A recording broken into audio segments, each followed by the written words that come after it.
Es un gusto saludarles, gracias y bienvenidos una vez más a esta edición de Al Banquillo. Gracias por compartir con nosotros desde TSI, Telesistema Informativo. Vamos a hablar hoy sobre el caso quizás del momento, aunque aquí en el país estamos de escándalo en escándalo, de tema en tema. Cuando a alguien le interesa desviar la atención de los temas prioritarios, aparecen con temáticas como las que ni modo tenemos que abordar hoy, y es el caso de Palmerola. Palmerola International Airport ha estado en el ojo del huracán luego de la denuncia en comparecencia pública que hiciera el secretario de Estado en los despachos de Infraestructura y Transporte, creo que se llama ahora Secretaría de Infraestructura y Transporte, SIT, antes Optravi, antes SECOP, como le van cambiando tanto nombre a estas instituciones. Y para abordarlo vamos a dialogar con un conocedor de la materia, ha participado también del análisis de estos procesos, además con un doctorado en ciencias políticas, profesional del derecho, analista en temas de transparencia. ¿Quién mejor que él para ayudarnos a entender qué está pasando en este caso de Palmerola? Saludo a don Lester Ramírez, nos venimos uniformados hoy, ¿verdad? ¿Qué le parece? Sí, recibimos el memo, muchas gracias. Recibimos el memo. Estamos de gris y oscuro. Estamos muy uniformados y respetando la corbata, los colores corporativos, ¿no? De pura coincidencia, obviamente. Muchas gracias. Qué gusto saludarlo nuevamente. Siempre para abordar temas complejos, pero que también creo que a todos nos interesa saber, porque a pesar de que no todos usamos el aeropuerto de Palmerola, pero a todos nos afecta en el bolsillo cuando el Estado pierde dinero por corrupción. Totalmente, y ese es el punto exacto. No toda la gente en el país viaja, ¿verdad? Es minoritaria la población que viaja, pero cuando hay dinero del Estado de por medio, es complejo. Así es, y bueno, sabemos de que el aeropuerto ha sido un anhelo de varios presidentes por mucho tiempo, está creando realmente un foco de desarrollo en Comayagua. Creo de que eso es importante reconocer, que el aeropuerto está generando más empleo en esta zona del país, y eso está ayudando, ¿no?, a la economía local, pero también el costo, el costo que implica invertir en un proyecto que sabemos de que fue muy complicado, sabemos de que para muchos fue sobrevalorado, y que también hubo muchos conflictos de interés y arreglos debajo de la mesa, que creo que eso es también lo que siempre se dice de estos grandes proyectos, sea quien sea que esté en el gobierno. Incluso si nos vamos a la historia, ¿no?, con el ferrocarril interoceánico, de eso se hablaba también, ¿no? Y eso yo creo que la contratación pública, Aldo, si hay dos grandes sectores en el país que la corrupción brota, es el financiamiento político y la corrupción y la contratación pública. Y ahí es donde realmente hay que poner el dedo en el renglón, ¿no? Voy a poner en contexto a nuestro público de lo que ha acontecido en los últimos 3 días, porque el señor Mauricio Ramos, secretario de Infraestructura y Transporte, bueno, hasta hace poco apareció en los medios de comunicación, no daba declaraciones, no se le miraba por medios de comunicación. Hace unos días fue noticia porque se manejaba que iban a sustituir lo que sería sustituido del gobierno. Al final se dijo que no lo sustituirían, y un día después aparece denunciando lo siguiente, y lo tenemos ahí en el cuadro para poder ilustrar a nuestro público.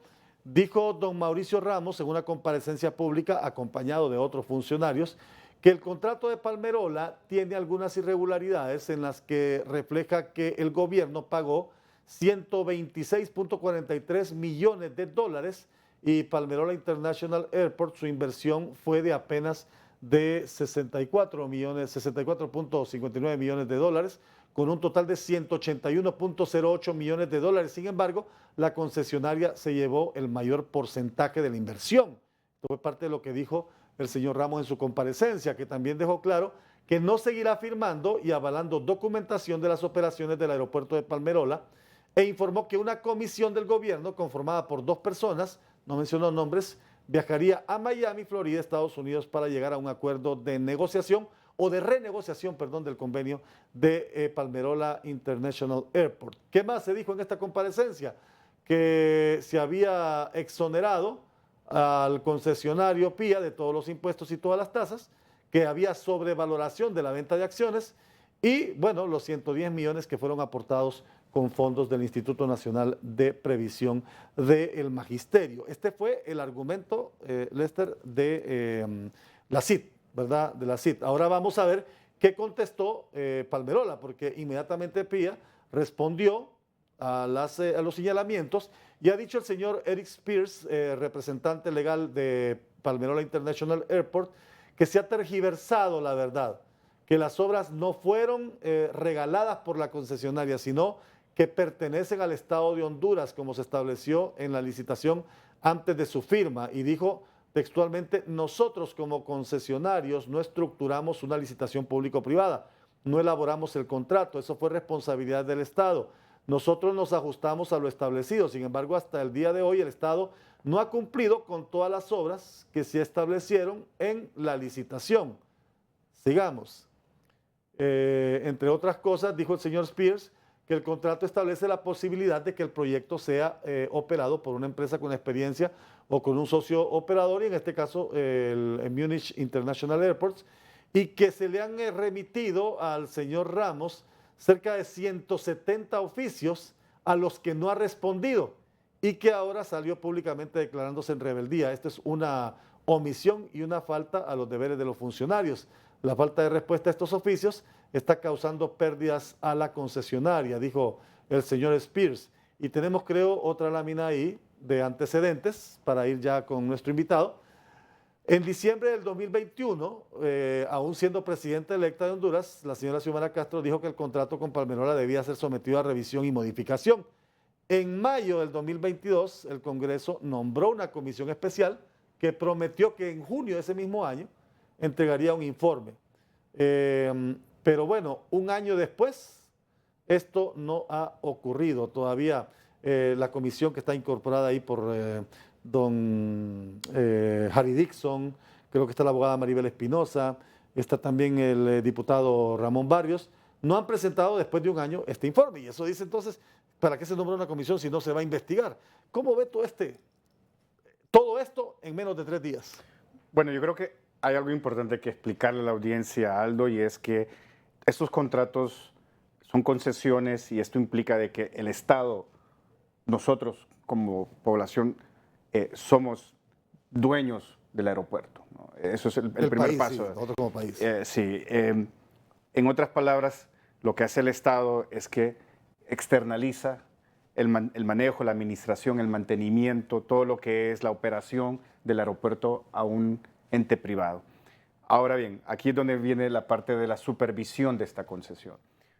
La manera como están diseñados estos contratos es que hay un ente supervisor que en este momento se llama la Superintendencia de Alianzas Públicos y Privadas. Que hasta ahora no ha aparecido. No ha aparecido, y es esta instancia, no la Secretaría de Infraestructura y Transporte, la cual debería hacer la denuncia.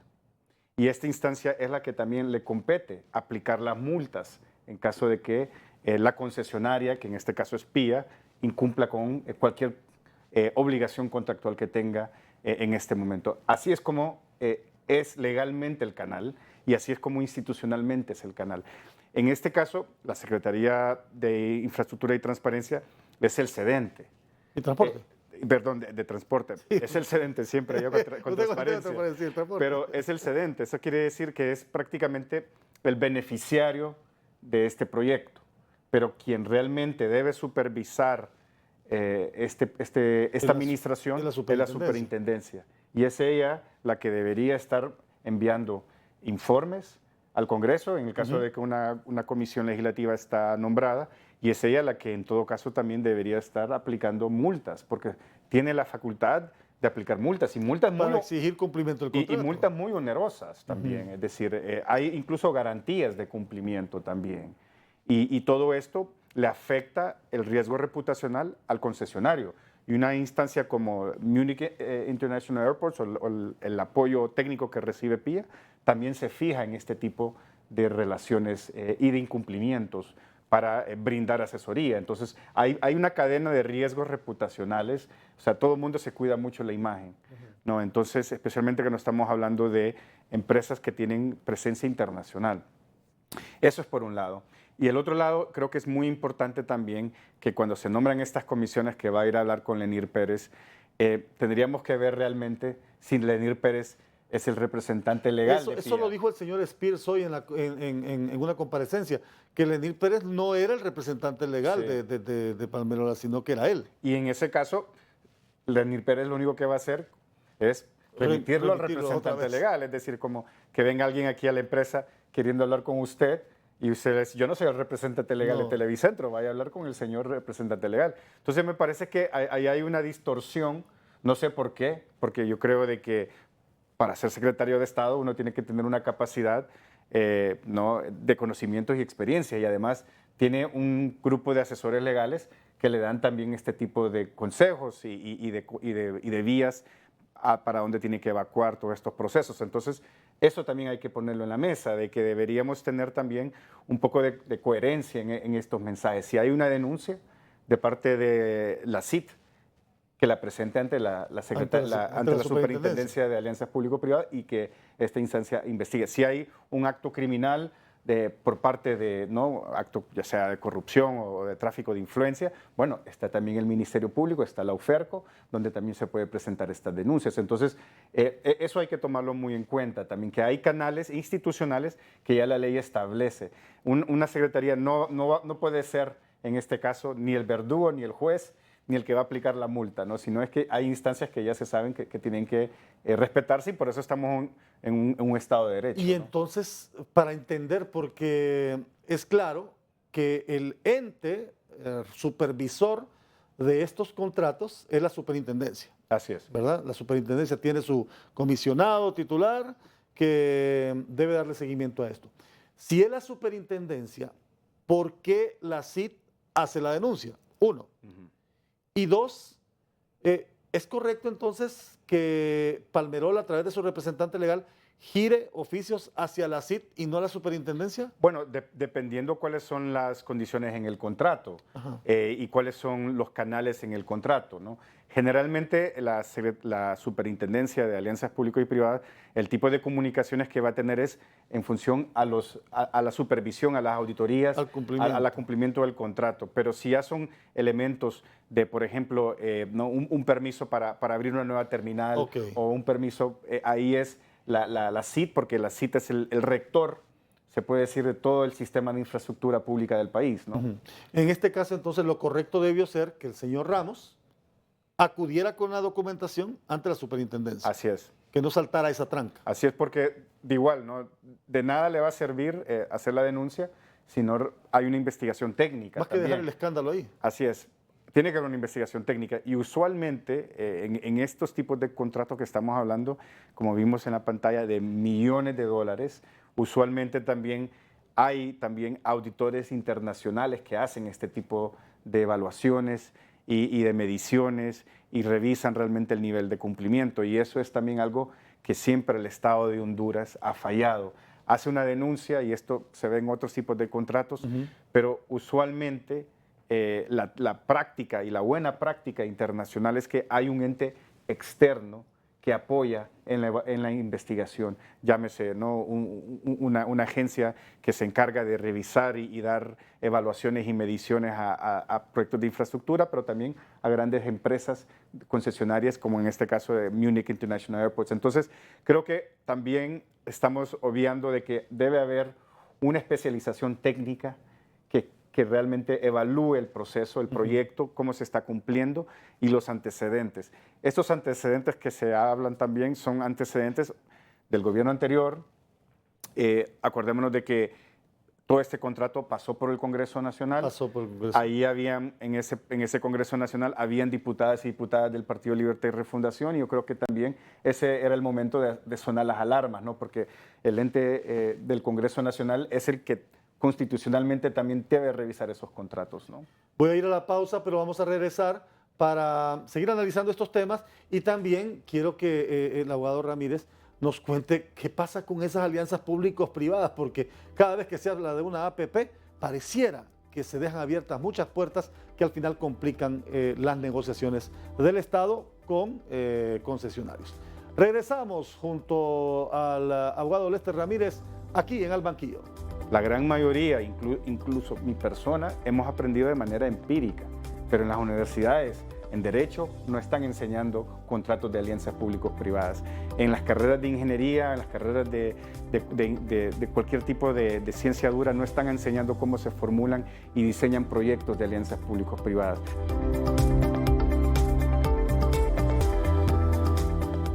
De regreso, estamos al banquillo junto al abogado Lester Ramírez, analista en temática de transparencia.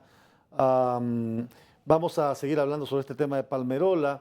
¿Qué se ha dicho? ¿Qué no se ha dicho? ¿Qué se conoce? ¿Qué no se conoce todavía? ¿Qué falta por conocer? Veamos, este es un documento que emitió o publicó un comunicado que publicó la Secretaría de Infraestructura y Transparencia relacionado con todo este tema. Son alrededor de 4 páginas, lo ponemos en pantalla para destacar algunos elementos vitales del mismo y poder entender un poco esta problemática en virtud de los indicios de un proceso viciado. Ahí está, en virtud de los indicios de un proceso viciado de licitación y adjudicación agregado a la pérdida misteriosa de la información relacionada con dicho proceso para la administración del Aeropuerto Internacional de Palmerola, el secretario de Infraestructura y Transporte, ingeniero Mauricio Ramos, ha expuesto que le es imposible seguir firmando y avalando documentación que permita la sana operación de esa concesión, sigamos, que es parte de lo que ya habíamos leído, pero esta decisión nace a raíz de los constantes abusos de un negocio que solo resulta rentable para el concesionario, evidenciado con base a los siguientes puntos. Se exonera a PIA de todos los impuestos y tasas, generando al Estado pérdidas por 16 millones de dólares. El Estado cedió 22.85 millones a PIA para realizar las obras que deberían ser obligación del inversionista. Informe de revisión devela una sobrevaloración en los costos de construcción. Falsedad en las proyecciones de pasajeros. El Estado no ha recibido ni recibirá un solo lempira de ingresos por cláusula de contrato, 10% cuando se lleguen a 600,000 pasajeros, entre otros. Además de los abusos, existen antecedentes de engaño, incumplimiento, manipulación convertida en fraude contra el Estado de Honduras. Sigamos, que hay otros elementos más adelante. En el penúltimo párrafo, en el gobierno del pueblo comandado por la presidenta Xiomara Castro predomina la transparencia. Por su parte, la CID reafirma el compromiso, dice que pone en alto todo acto de corrupción, al cual el Estado ha estado siendo sometido a raíz de las malas decisiones. Y bueno, aquí ubican en la nota de prensa engaño y manipulación constante, en el tema de la no construcción de la Academia Militar, insolvencia manifiesta de PIA al no pagar impuestos municipales y retención ilegal del valor correspondiente al Estado. ¿Qué más? Engaño permanente a la opinión pública promocionando una gran inversión de capital propio para el funcionamiento de la terminal. Además, sigamos, 6 mangas de abordaje, equipo de última generación, solicitud arbitraria de aumento de 6 millones adicionales al monto original del préstamo sindicado autorizado por las autoridades del INPREMA, que eso se dijo que se habían pedido 6 millones más al INPREMA, adicionales a los 10 millones que se le habían otorgado. Inmediatamente han brindado conferencia de prensa las autoridades de Palmerola y estos son algunos bullet points que hemos destacado de la conferencia que dio la más reciente el señor Eric Spears, el representante legal de Palmerola International Airport. Veamos, para que podamos ir leyendo en conjunto y después tener algunas, básicamente los elementos destacables en el cuadro que teníamos, para reafirmar un poco lo que ellos argumentaban. ¿Cómo va este comunicado, Lester? Bueno, como le digo, no es que lo estamos poniendo en duda, simplemente que tiene que ir por los canales correspondientes. Y eso yo creo que esa es la parte del Estado de Derecho que creo que debemos reconocer y tomar muy en cuenta. Es decir, si hay todas estas inconsistencias, estos incumplimientos, estos fraudes, estos actos de corrupción, entonces está bien que lo denuncie, pero también que diga, bueno, vamos a presentarlo ante el Ministerio Público, lo vamos a presentar ante la Superintendencia de APPs y que se proceda a tomar las medidas del caso, ¿no? Yo creo que eso es muy importante porque igual, ¿no? Una secretaría no tiene las facultades para castigar, para penalizar o para acusar criminalmente a cualquier autoridad o persona involucrada en estos actos. Entonces, en primer lugar, esa es mi apreciación. En segundo lugar, yo creo de que, como le dije anteriormente, ¿no? Aquí siempre en estos contratos, históricamente, y el hecho que yo he estado participando en comisiones de evaluación, he estado participando en procesos donde se da seguimiento y se administra contratos públicos, siempre el Estado y aquí también los gobiernos, por eso es tan importante tener recurso humano especializado, Capacitado. técnico, profesional, que no sean puestos de dedo políticos. Y eso creo que es el gran problema de todos estos procesos. Y por eso al final, fideicomisos, concesiones, externalizaciones, todo lo que es incluir al sector privado en operaciones o en proyectos estatales, terminan con se puede decir, ese sabor de corrupción, ese sabor de abuso de parte del sector privado. ¿Por qué? Porque el Estado o los gobiernos no tienen la capacidad técnica de negociar, en primer lugar, y en segundo lugar, de administrar y supervisar un contrato. Y eso yo creo que es realmente uno de los grandes problemas que produce que después tengamos esa visión no oscura, negativa, de estos tipos de arreglos contractuales que en todo el mundo existen, incluso hasta en los países comunistas existen estos modelos de alianzas públicos-privadas. Por eso yo creo que es importante, ¿no?, llamar a la atención, lo mismo como pasó en el gobierno anterior, que tengan personas especializadas, que tengan personas formadas y expertas en APPs. Aquí en Honduras no hay realmente personas expertas en APP. La gran mayoría, incluso mi persona, hemos aprendido de manera empírica, pero en las universidades, en Derecho, no están enseñando contratos de alianzas públicos-privadas. En las carreras de ingeniería, en las carreras de cualquier tipo de ciencia dura, no están enseñando cómo se formulan y diseñan proyectos de alianzas públicos-privadas. Entonces, eso también tenemos que ir y ver en la academia también y invertir en todo esto para tener un recurso humano capacitado, con los conocimientos para tomar decisiones que favorezcan a los intereses de los gobiernos y de los estados. Porque ya es una necesidad de país. Es una necesidad. Estamos hablando de miles de millones de lempiras en juego y seguimos tropezándonos con la misma piedra. Escogemos personas por su afiliación política y por su lealtad al caudillo político del momento. Así sucedió con Coalianza en el gobierno anterior y así me imagino que está sucediendo en estos momentos también, ¿no? Y esa es la gran tragedia de Honduras, ¿no? Y a manera de contraparte ubico las últimas declaraciones del señor Enrique Spears, que incluso llegaron un poco más allá. Bueno, dijo que inventan cosas haciendo quedar mal al concesionario. Dijo también el señor Spears que digan si quieren comprar o expropiar el aeropuerto. Ya estamos hablando de expropiación, que ese es un elemento del que quiero consultarle después. Que si querían comprarlo o querían expropiarlo. En junio, Palmerola International Airport cerró con un crecimiento de 43% y apuntamos a llegar a 600,000 pasajeros en los próximos 3 años, a propósito de lo que decía el comunicado de la CID. Las reglas del contrato fueron establecidas por el mismo gobierno. Ese es otro punto en el que quiero hablar con usted. Ahí hay 2 puntos importantes. Y luego dijo que nos sometimos a un procedimiento cuyas reglas las estableció el Estado. No nos han regalado nada, los bienes no son de la concesionaria, son del Estado de Honduras. Cuando termine el contrato, estos bienes pasan a la administración del Estado. Ese es el último. Si me pone el anterior solo para hacer énfasis en 2 puntos que quiero dialogar con don Lester Ramírez en este momento. Número 1, que si lo quieren comprar o lo quieren expropiar. Ya cuando se habla de expropiación es un mal mensaje el que se está enviando a nivel internacional. Bueno, es un mensaje que quiere decir que aquí hay inestabilidad, hay un Estado o un gobierno que no quiere jugar con las reglas que se pactaron inicialmente y eso ahuyenta la inversión, ahuyenta a cualquier tipo de proyecto futuro de público-privado, obras de, se puede decir, mitigación de inundaciones, obras para generar energía eléctrica, todos estos proyectos que Honduras requiere en este momento, los ahuyenta este tipo de mensajes. Y ojo, a mí me tocó en lo personal estar en procesos de contratación de APPs y realmente, Aldo, es muy poca la participación de empresas en estos procesos. Y es muy poca justamente por esa inseguridad jurídica. Porque Honduras es un país de alto riesgo para invertir.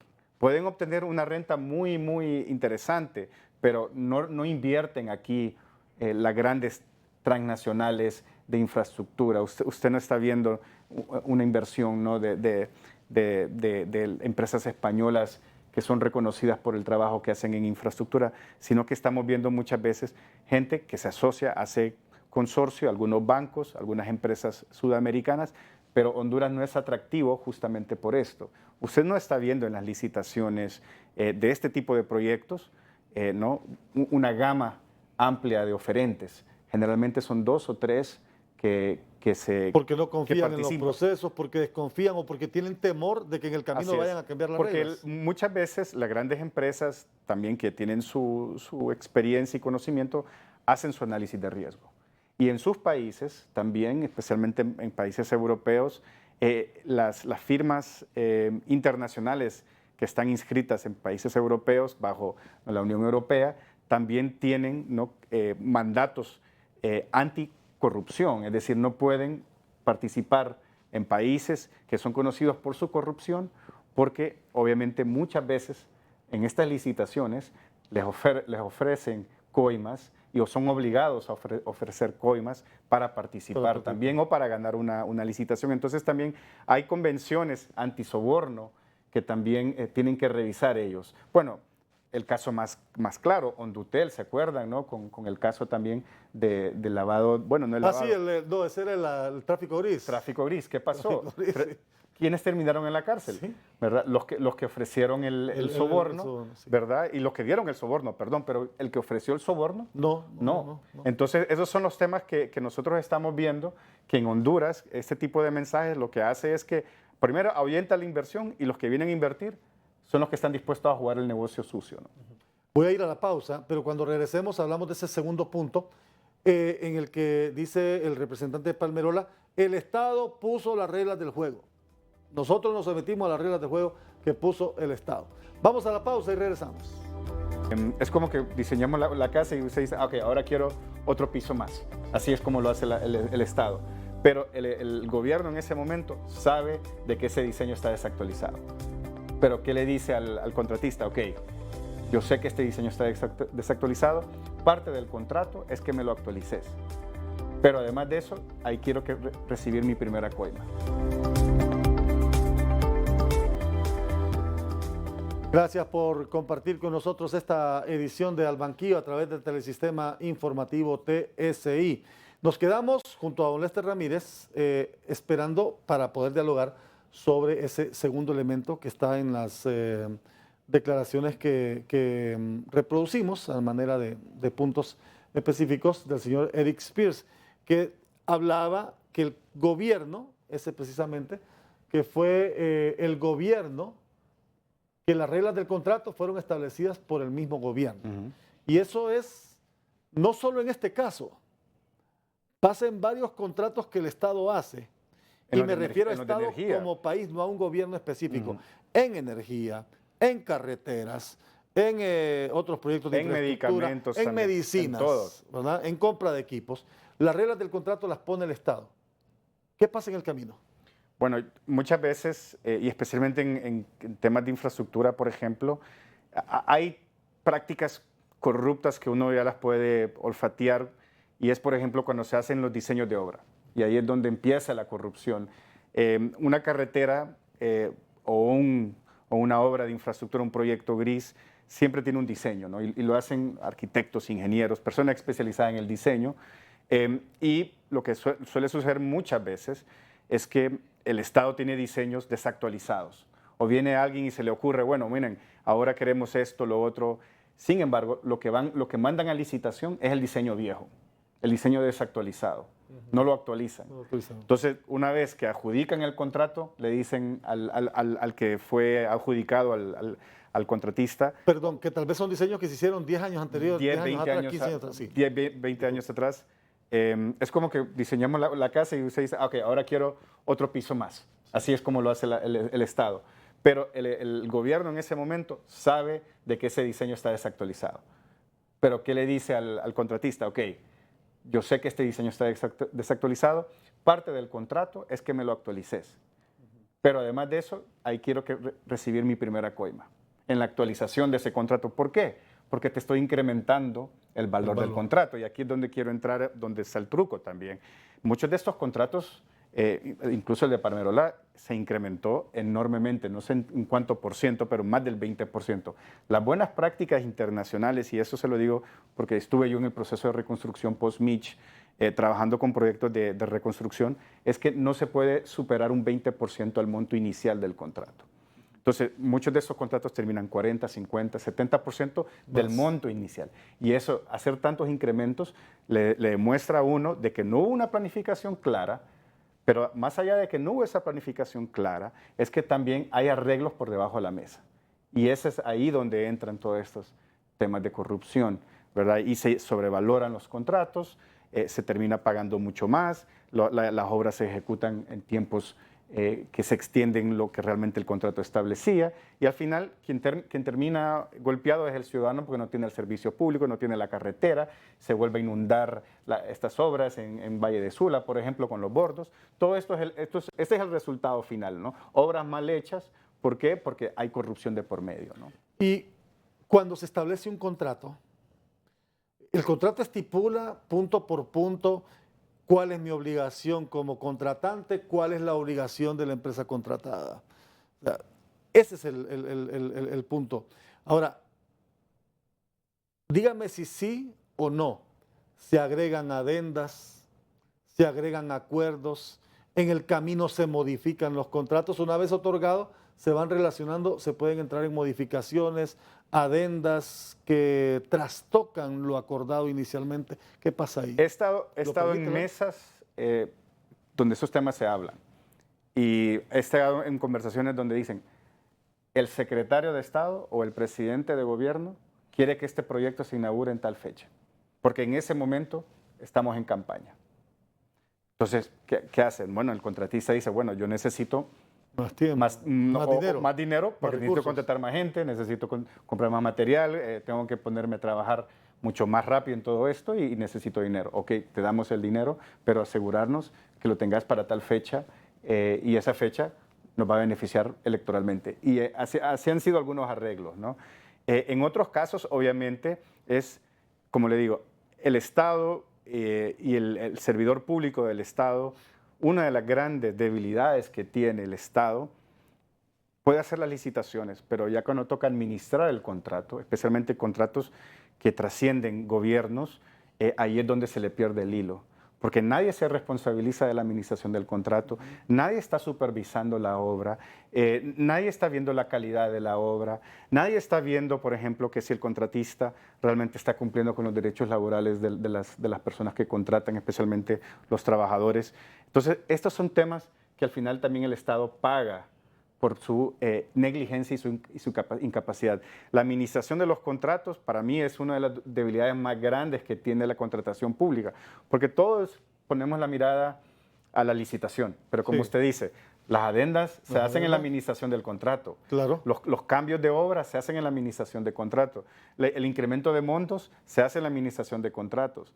Y ahí es donde realmente los ojos nuestros, como veedores, como periodistas, medios de comunicación, le perdemos el hilo. Porque es tan complejo el proceso de que muchas veces terminan, ¿no?, en estos montos que sobrepasan realmente lo proyectado inicialmente. Mi pregunta, ¿son legales estas adendas, estas modificaciones? ¿Se hacen bajo mecanismos legales? ¿Ya se contemplan en los contratos? Porque si no se contemplan en los contratos, agregarlas, ¿de qué forma se podría? Mire, nosotros, en mi experiencia personal, cuando hacíamos adendas, cuando trabajaba con proyectos del Banco Mundial, por ejemplo, lo que teníamos nosotros era que, por ejemplo, yo era el abogado, presentaba la solicitud de la adenda, pero la presentaba ante un comité de expertos, un ingeniero, otro abogado, un financista, un gestor, una persona que es gerente de proyectos. Entonces, había en esa mesa contrapesos, que yo tenía que justificar racionalmente por qué había que incrementar el contrato y traer la evidencia, mostrar la necesidad de hacer un cambio de obra. Eso no lo tiene el Estado. No, esa parte de sentémonos diferentes partes, por ejemplo, lo ideal sería que hubiese alguien con conocimiento del Tribunal Superior de Cuentas, de la Secretaría de Transparencia, del CNA, de diferentes veedores sentados, pero con experiencia y conocimientos, porque también hay otro tema que hay que criticar, ¿no? Hay mucha gente que llegan a estas mesas o a estas comisiones y llegan para ver qué agua llevan para su molino, ¿no? Llegan ahí también para ver qué negocios hacen, ¿no? No, hay que tener gente muy dedicada a estos temas técnicos, ¿no? Y conformar estas mesas y revisar realmente si esas adendas corresponden a una necesidad objetiva y que no simplemente sea un capricho de un político o de un empresario, ¿no? Y muchos llegan ahí, como usted dijo, sin el conocimiento, tal vez con la buena intención, pero sin el conocimiento. El problema de la administración de estos contratos, y ahí es donde creo que podemos concentrar gran parte de estos casos, como el de hoy de Palmerola, es uno, pero como este pueden surgir otros problemas más, otras discusiones más, otros conflictos más, porque en la administración pareciera terminó un gobierno y como el contrato se firmó en medio de una polémica que unos decían que sí, que otros decían que no, que para qué si teníamos Toncontín, que no, que había que cerrar Toncontín y que era el tiro de gracia para Toncontín, que se fue mucho en esa polémica, muy superficial, menos de fondo. Pareciera que esta nueva administración como que se desentendió, como porque ya año y medio de gestión y usted ve que hasta ahora aparecen con este tipo de denuncias. Sí. Creo de que los gobiernos en Honduras, siempre el nuevo gobierno quiere mostrar que todo lo que hizo el gobierno anterior es malo, fue un fracaso, todo fue oscuro. Sin embargo, ese nuevo gobierno hereda unos compromisos estatales. Y este tipo de contratos son esas herencias que hay que asumir con responsabilidad, con seriedad. Y eso creo que es lo que los políticos realmente no les interesa. Y se pierden millones y millones de lempiras o de dólares, se pierden millones y millones de oportunidades de inversión extranjera justamente por esa visión cortoplacista de embarremos todo lo que se hizo en el pasado. Sin embargo, hay compromisos, como se lo dijo, este aeropuerto, las decisiones que tienen que tomar es en este gobierno. Sí. Si hubo corrupción... Y que va a trascender otro gobierno, así porque es un contrato amplio. Así pues. es, y son 30 años. Sí, es va una a trascender otro gobierno. de 30 años. O sea, lo que pase ahorita va a tener mucho que ver en lo que venga para otro gobierno. En el 2040 todavía vamos Sí. a estar con esta concesión, ¿no? Entonces, creo que es muy importante que tengamos esa visión y eso es el gran problema en nuestros políticos, ¿no? Ven ese corto plazo, esa oportunidad de manchar al gobierno saliente cuando, como le dije al inicio, el Congreso Nacional revisó este contrato. En ese Congreso y en esa comisión había personas que eran oposición antes, que ahora son parte del oficialismo. Y ese también, para mí y en mi experiencia personal, lo he tenido que vivir en el Congreso Nacional, trabajando y apoyando diputados. No hay comisiones que tienen el asesoramiento técnico que deberían tener los diputados y diputadas. Es decir, el Congreso tiene que invertir en un cuerpo técnico. En los Estados Unidos, en México, Costa Rica, en muchos países de Sudamérica, hay cuerpos técnicos que están apoyando a los congresistas en temas que posiblemente un congresista no le tenga el conocimiento, dado su antecedente, pero para eso están estos técnicos. Eso no lo tiene nuestro Congreso. Han habido intentos de tener, ¿no?, una gerencia técnica, pero siempre tienen un color y tinte político. En México es muy interesante. El Senado tiene un cuerpo técnico que, ¿no?, redacta, incluso ayuda a redactar las leyes, ¿no?, hace sus investigaciones previo a aprobar leyes, hacen estudios de factibilidad en temas de este tipo de obras, que tienen una capacidad técnica enorme. Eso es lo que necesita el Congreso también para evitar que metan estos goles, como supuestamente dice el CID que les metieron, ¿no? Voy a la última pausa del programa, ya regresamos. Estamos al banquillo junto al abogado Lester Ramírez, hablando de estos contratos, la situación de Palmerola, las alianzas público-privadas, la administración de estos contratos que nunca terminan de ser polémica y nunca dejan de drenar dinero del Estado. Pausa y volvemos. Por ejemplo, uno va a ese aeropuerto y usted que ha viajado, uno cuando se está aproximando a un aeropuerto internacional, en la carretera hay un letrero grande. Y si usted va de Tegucigalpa para el aeropuerto, uno ve un letrero sumamente pequeño. Es decir, no hay una señalización.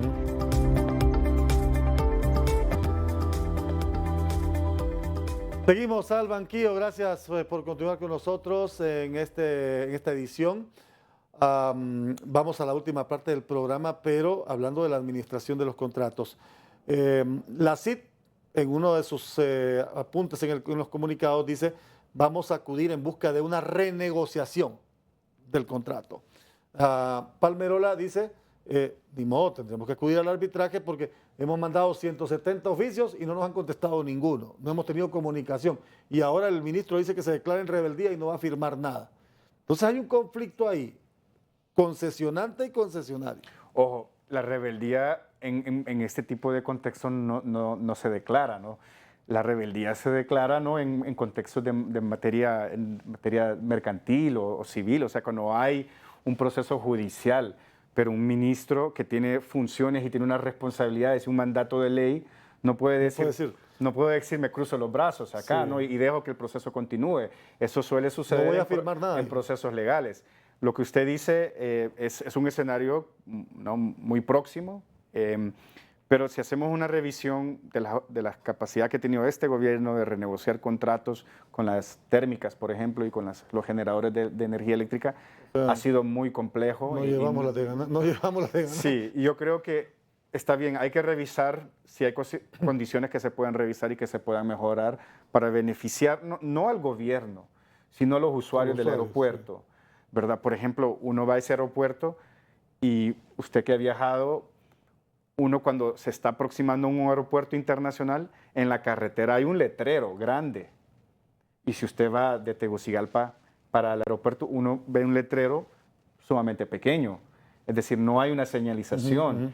Ahí todavía tenemos que invertir en toda la parte estética. Ese aeropuerto uno ve y está concreto ahí todo desperdigado, hay suciedad todavía, o sea, da un poco de vergüenza ajena que vengan personas del exterior a visitar a Honduras y tengan la primera impresión un aeropuerto que todavía no está limpio en términos de su entorno, no se está sembrando árboles, no hay realmente un proceso ahí de mejorar la estética de este aeropuerto. Yo creo que ahí hay donde invertir, pues, igual a la empresa privada creo que le llamaría mucho la atención eso. Pero volviendo a su pregunta, ¿está bien renegociar? Hay también cláusulas de arbitraje en estos contratos. Hay cláusulas penales para los que no quieran cumplir, perdón, y son también muy altas. En estos casos, ¿no?, así como está sucediendo con las sedes, lastimosamente, estas cláusulas hay que revisarlas, sin duda alguna. Hay que buscar siempre el beneficio de ambas partes, ¿no?, y hay que revisar en procesos extrajudiciales, que es muy importante, porque generalmente cuando ya entramos a la parte judicial, siendo abogados, sabemos que es sumamente costoso.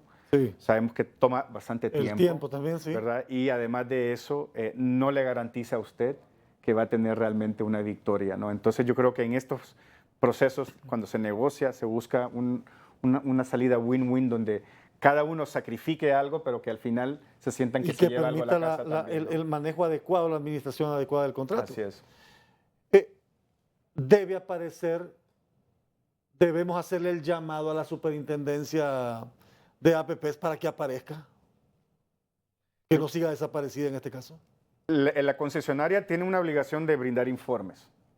Y esos informes están ahí en el portal de la SAP, pero también la SAP tiene que rendir cuentas y decir cómo ha supervisado a la concesionaria, porque en estos contratos la superintendencia incluso, yo me acuerdo cuando trabajaba en estos espacios, que una porción o un porcentaje de estos contratos va para la supervisión del propio contrato. Es decir, así es como se financia las operaciones de la superintendencia, porque así es como se financiaba Coalianza antes. Un porcentaje del contrato era para la administración, para darle sostenibilidad a más proyectos, a la estructuración de más proyectos de alianzas públicos privadas. Entonces yo creo que aquí, como usted dice, hay que hacer un llamado a la SAP y que ponga los papeles sobre la mesa. Que hay dos posiciones que están prácticamente radicalizadas, ahí es bien complejo.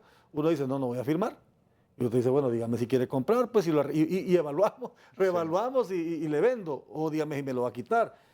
Miro posiciones muy radicales en ambos extremos en este momento, que yo creo que es el momento para que aparezca la SAP a mediar y a definir esta situación, qué es lo que va a pasar. Así es, y ese es el rol, ¿no? Es como es el supervisor de la obra, si se puede decir así en términos coloquiales. Es el que realmente tiene la palabra técnica en estos procesos, ¿no? Debe revisarse este tipo de... Se pensó que estas alianzas público-privadas cuando aparecieron eran para, bueno, el Estado no es buen administrador, el Estado de repente no tenía la capacidad para gestionar proyectos, entonces se hacen estas alianzas para generar desarrollo, para generar crecimiento, para generar empleo, pero más bien lo que hemos tenido con esto es problema tras problema, discusiones y debates alrededor de la legalidad o no de los contratos en todos los campos en los que han habido este tipo de transacciones. ¿Es el momento de revisarlas o es el momento de decir hasta aquí nomás o es el momento de reformar? ¿Qué sé yo? ¿Cuál es la figura?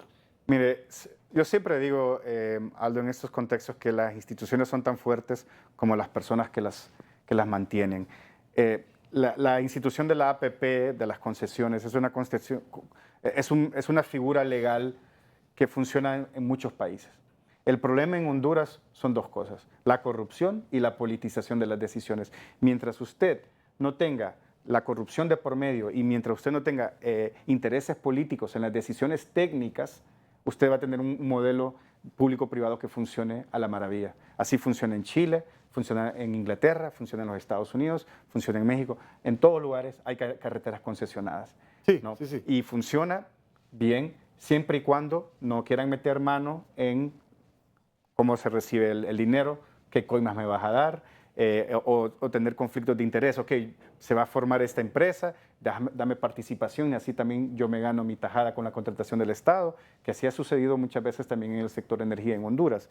Entonces yo creo que siempre es bueno revisarlo, pero no hay que darle ese término peyorativo a estos modelos o a estas figuras legales.